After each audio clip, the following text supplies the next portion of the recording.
Peux-tu braver et la mort et l'enfer? La force est en Christ, la force est en Christ. Retour aux fondamentaux de la foi en Jésus-Christ de Nazareth.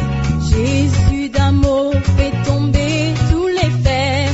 La force est dans le sang de Christ. Je suis fort. Retour aux fondamentaux de la foi en Jésus-Christ de Nazareth, une émission d'enseignement présentée par le pasteur Chrétien Joseph. Oui, plus que vainqueur par le sang. Retour aux fondamentaux de la foi en Jésus-Christ de Nazareth, c'est tous les mercredis de 10h45 à 11h15 sur Radio Évangélique Maranatha. Veux-tu du ciel t'approcher chaque Bonne écoute à vous. jour? La force est en Christ, la force est en Christ. Bien-aimés en Christ, vous êtes bénis ce jour. Vous êtes bénis ce jour. La gloire du Dieu éternel se lève sur votre vie.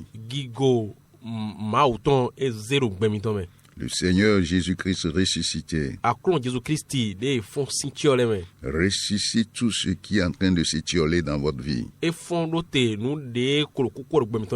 Jésus-Christ de Nazareth, la véritable lumière qui en venant dans ce monde éclaire tout homme, t'éclaire ce matin par sa parole pour t'affermir, pour que tu sois plus que victorieux en Jésus-Christ.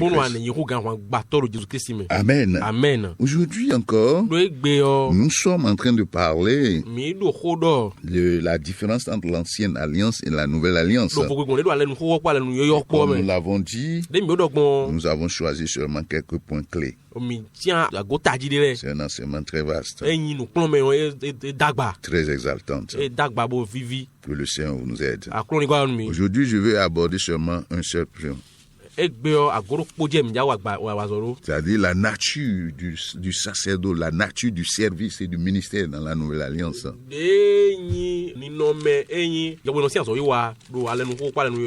Gloire à Dieu. Gloire à Dieu. La Bible dit ceci. Dans le Nouveau Testament, nous voulons parler surtout de le Nouveau Testament. Dans 2 Corinthiens chapitre 5, versets 18 et 20 à 20, la Bible nous révèle le ministère principal du chrétien de la Nouvelle Alliance.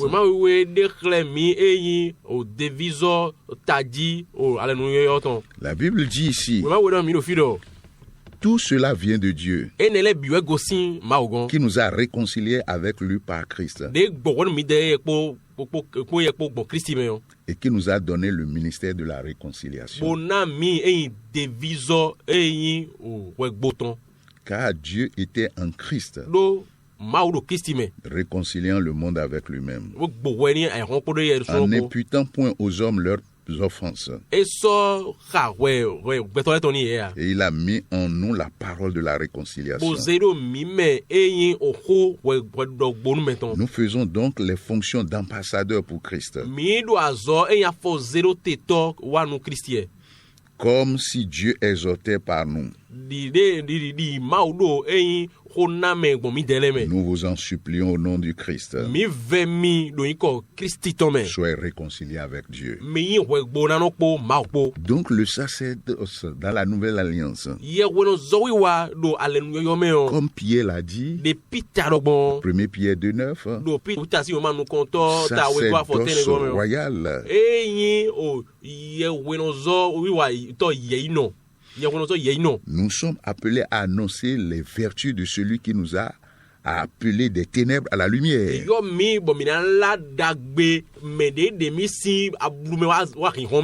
C'est-à-dire Jésus-Christ de Nazareth. Annoncer Christ, présenter Christ et réconcilier les hommes avec Christ. Nous avons reçu le ministère de la réconciiliation. Que ce soit par l'évangélisation surtout,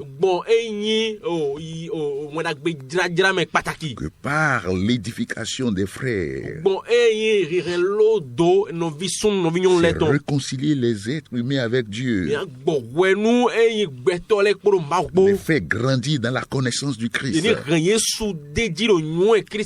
vertus du Christ. L'identité du Christ. La foi de la nouvelle alliance. C'est une foi en Jésus-Christ. L'œuvre du Christ. C'est la foi vivante. C'est notre ministère premier. Gloire à Dieu. Amener les gens à quitter le péché et pour embrasser Christ, se réconcilier avec le grand Dieu de l'univers. Et la Bible nous a dit quelque chose de très intéressant.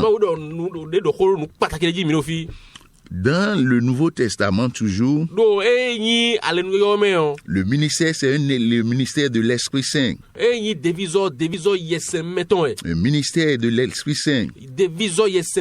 Nous prêchons par l'Esprit. Nous marchons par l'Esprit. Nous sommes remplis des dons de l'Esprit pour porter les fruits de l'Esprit, pour manifester la gloire de Jésus-Christ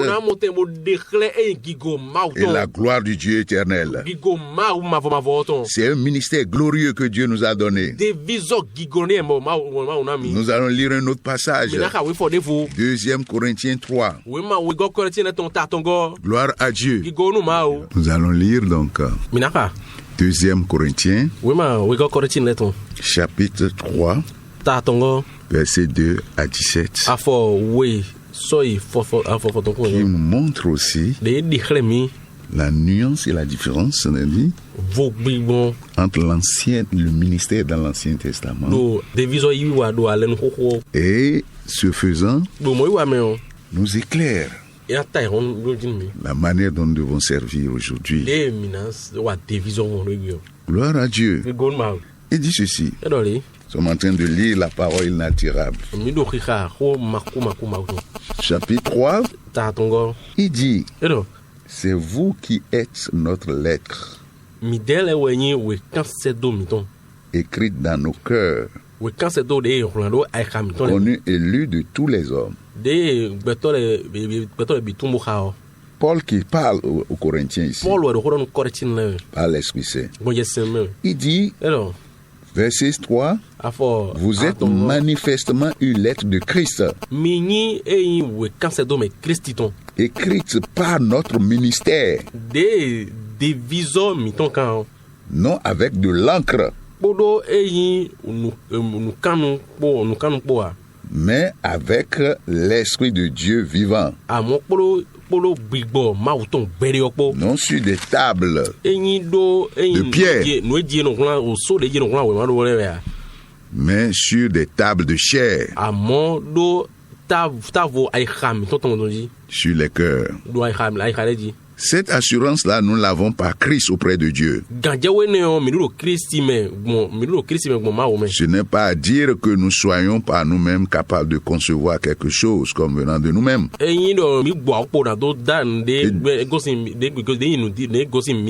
Notre capacité, au contraire, vient de Dieu. Il nous a aussi rendus capables d'être ministres d'une nouvelle alliance,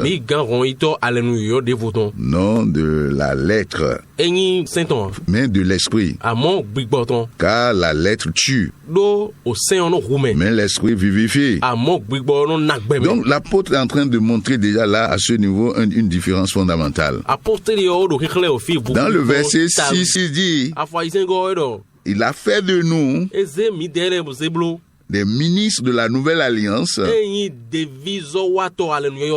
l'esprit, et non de la loi de la lettre.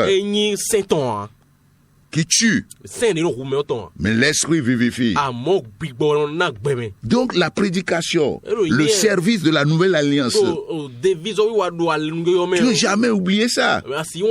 Mais pourquoi l'apôtre Paul dit, toujours aux Corinthiens, dans sa première épître, verset 2, il dit, quand je suis venu faire vous, ce n'est pas avec une supériorité de sagesse, ni avec les discours persuasifs de la sagesse, ni avec les discours persuasifs de la sagesse humaine, mais c'est par démonstration de l'esprit et de vie. Gloire à Dieu. L'évangile doit être annoncé avec la puissance du Saint-Esprit. Annoncer les vertus du Christ, c'est par la puissance du Saint-Esprit. Et c'est l'Esprit Saint qui convertit les gens. Jésus a dit, personne ne peut venir à moi s'il n'est pas attiré par mon Père qui est dans le ciel. Les paroles que je vous ai prononcées sont esprit et vie. Serviteurs dans la nouvelle alliance, recherche la puissance de vie impérissable en Jésus-Christ. Cherche à être rempli de la plénitude du Saint-Esprit. Va dans l'évangile avec cette puissance. Et quand tu es dans ton église, quand tu es devant les frères, prêche par la puissance du Saint-Esprit. Non pas par la sagesse humaine. Non pas par vous venger, non.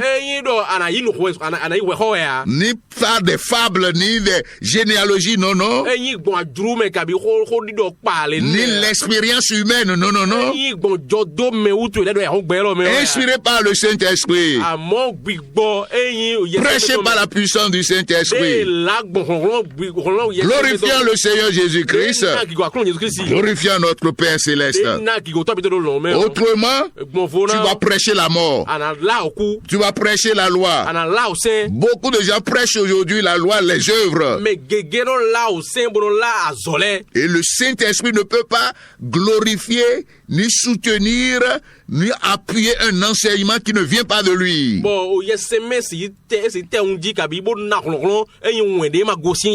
Gloire à Dieu. On continue notre lecture. Le verset 7, il dit, oh, si le ministère de la mort gravé avec des lettres sur des pierres a été glorieux au point que les fils d'Israël ne pouvaient pas fixer leurs yeux sur le visage de Moïse à cause de la gloire de son visage, bien que cette gloire fut passagère. Combien plus le ministère de l'Esprit ne serait-il pas plus glorieux? Qu'est-ce que l'apôtre est en train de dire encore là? Quand tu prêches la loi, tu es ministre de la mort. Gloire à Dieu. Tu prêches les commandements sans la puissance du Saint-Esprit.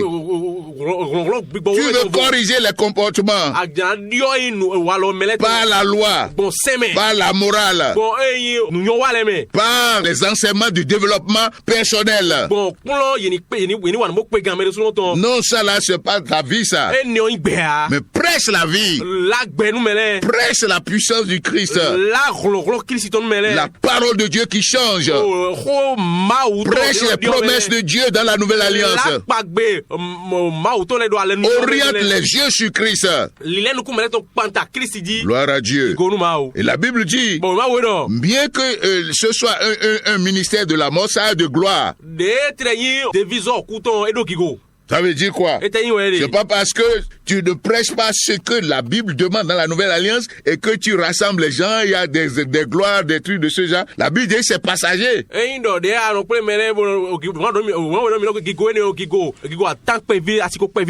Ça ne tient pas. Parce que ça entretient l'hypocrisie dans l'église. C'est ça. La Bible dit, Le ministère de l'esprit est plus glorieux. La vérité n'a jamais rassemblé la foule. Hein? Aujourd'hui, on peut évaluer la puissance du Saint-Esprit par le nombre.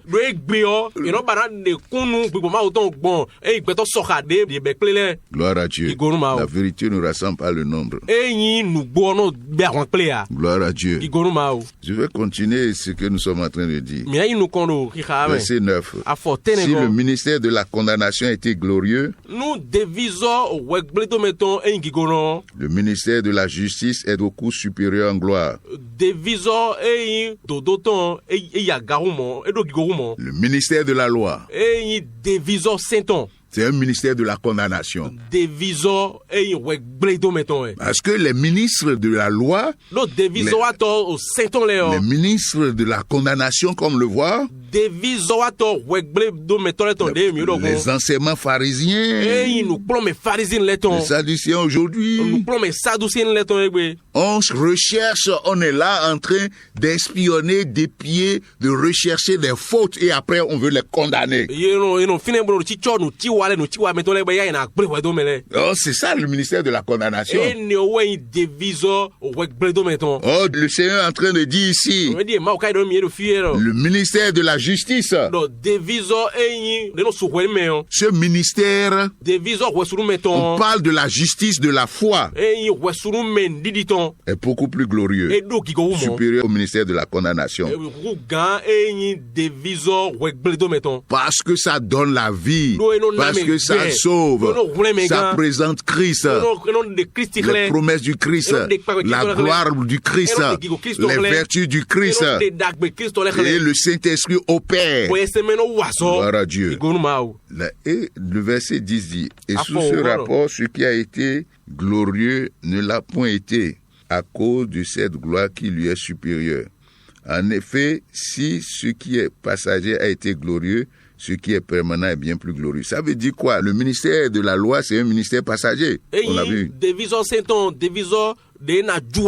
Parce que quand on voit même cette alliance, c'est une alliance transitoire. C'est pas l'intention, vraiment l'intention première de Dieu.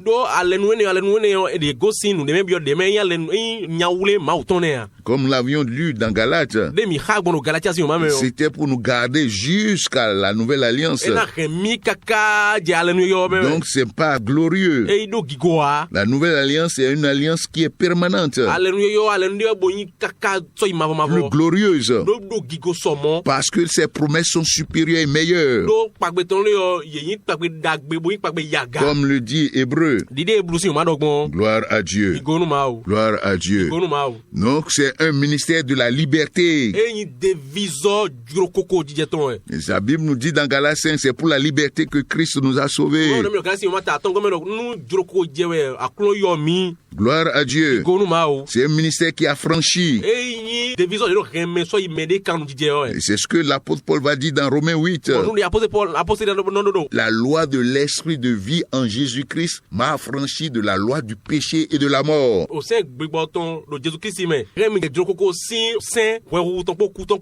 Gloire à Dieu. La loi de l'esprit de vie en Jésus-Christ. C'est la nouvelle alliance, parle de la nouvelle alliance. La loi du péché et de la mort, c'est la loi de l'Ancien Testament, ça. Gloire à Dieu. Le nouveau ministère de la nouvelle alliance est supérieur en gloire. Et aujourd'hui, la concentration principale, ce sur quoi nous sommes préoccupés, c'est de prêcher Christ, il n'y a pas autre chose. Et c'est ce que les apôtres ont fait. 2 Corinthiens 4 dit ceci. Il a dit ceci. Je vais lire le verset 5. Il dit, nous ne nous prêchons pas nous-mêmes. C'est Jésus-Christ le Seigneur que nous prêchons. Et nous nous disons vos serviteurs à cause de Jésus. Donc, les apôtres ont prêché Jésus-Christ. Qu'est-ce que tu prêches aujourd'hui? Qu'est-ce que tu apprends aujourd'hui? Si ce n'est pas Christ qui est prêché, si ce n'est pas ce que Christ est qui est prêché, si ce n'est pas ce que Christ a fait qui est prêché, il faut être sûr que l'Esprit Saint ne peut pas appuyer cela. Les apôtres ont compris. Les serviteurs de Dieu en son temps ont compris. Et ils concentrent tout sur Jésus-Christ de Nazareth. Ils prêchent la prédication de la croix. 1 Corinthiens 1:18. C'est la prédication de la croix. Que c'est ça qu'il prêche. Et c'est ça que le Saint-Esprit appuie.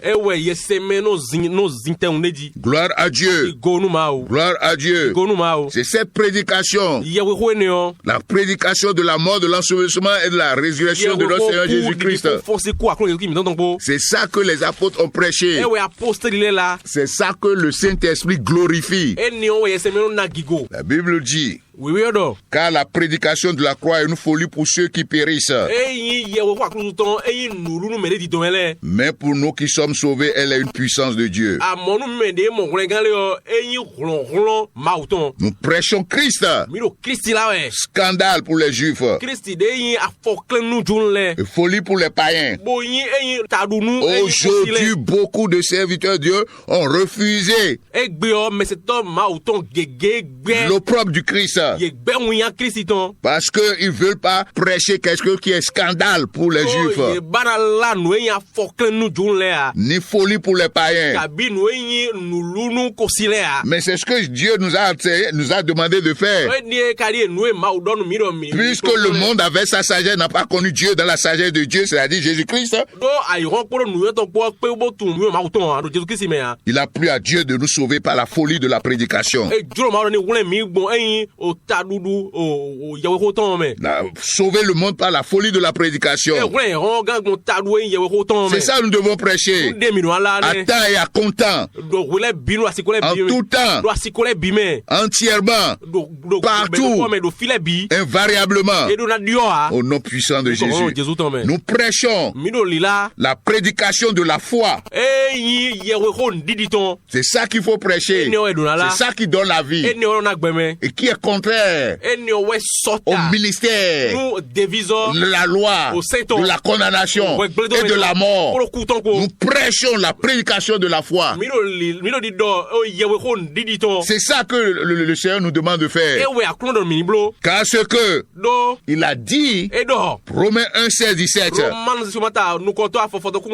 je n'ai pas honte de l'évangile. C'est la puissance de Dieu pour le salut de quiconque croit. Car il est écrit, le juste vivra par la foi. Tu vis, tu as la vie par la foi. Et tu dois marcher dans la foi et par la foi jusqu'au retour de Christ. Non en ayant les regards sur des lois, des commandements humains.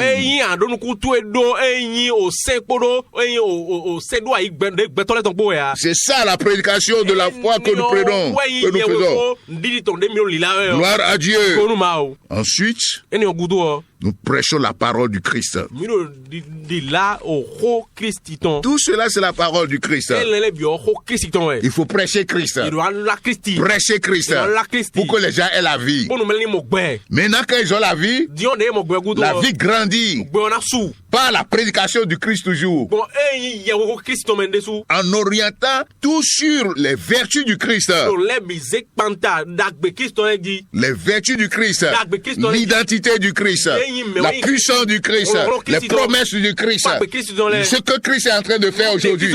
Et ce qu'il continue de faire. Ce qu'il va faire. Son retour. Gloire à Dieu. Et pour la marche chrétienne, nous prêchons la marche selon l'esprit. nous prêchons la marche par l'esprit. C'est ça que nous prêchons. Nous prêchons la marche par l'esprit. Pour qu'il porte le fruit de l'esprit. Pour qu'il manifeste le don de l'esprit. Ne prêchons pas la morale. Ne prêchons pas le développement personnel. Ne prêchons pas des techniques. Ni des lois d'attraction. Nous prêchons la marche par la foi. C'est ça que nous prêchons. Nous ne regardons pas aux choses visibles, mais aux choses invisibles. Gloire à Dieu. C'est ça que nous prêchons. Même quel que soit l'opprobre que cela amène. Gloire à Dieu. C'est le ministère de la Nouvelle Alliance. Et troisièmement, nous prêchons l'amour du Christ. Pas l'amour du Christ. L'amour du Christ. Pas l'amour du Christ. Aujourd'hui, les gens comprennent pas ce que c'est que l'amour. Ils n'ont qu'à lire. Premier épître de Paul aux Corinthiens, chapitre 13. Chapitre 13. L'amour ne se réjouit pas de l'injustice. Non. Ne peut pas approuver l'injustice. Gloire à Dieu. Et quand on reprend les injustes, parce que celui qui reprend l'injuste n'a pas d'amour. Ça, c'est un critère humain, ça. La Bible dit, d'après Corinthiens 13, l'amour se réjouit de la vérité. C'est pourquoi la Bible nous dit, la loi est venue par Moïse, mais la grâce et la vérité sont venues par Christ. Non seulement la grâce, mais la vérité. Les deux vont ensemble. L'amour ne saurait jamais ruiner la vérité. Si ça est ainsi, c'est l'amour humain, ça. L'amour mondain, ça. L'amour diabolique venant de l'enfer, qui emporte les gens à l'enfer. Nous prêchons l'amour du Christ qui va avec la vérité.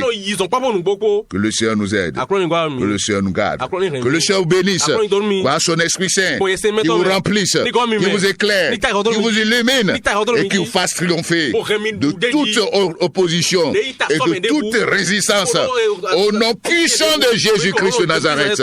Amen. Amen. Peux-tu braver et la mort et l'enfer? La force est en Christ, la force est en Christ. C'était l'émission Retour aux fondamentaux de la foi en Jésus-Christ de Nazareth. Jésus d'amour fait tomber tous les fers.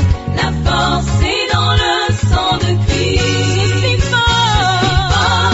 Retour aux fondamentaux de la foi en Jésus-Christ de Nazareth, une émission d'enseignement présentée par le pasteur Ketcho Joseph. Retour aux fondamentaux de la foi en Jésus-Christ de Nazareth, tous les mercredis de 10h45 à 11h15. Contact du pasteur 53 53 03 84. 53 53 03 84. Que Dieu bénisse votre écoute. La force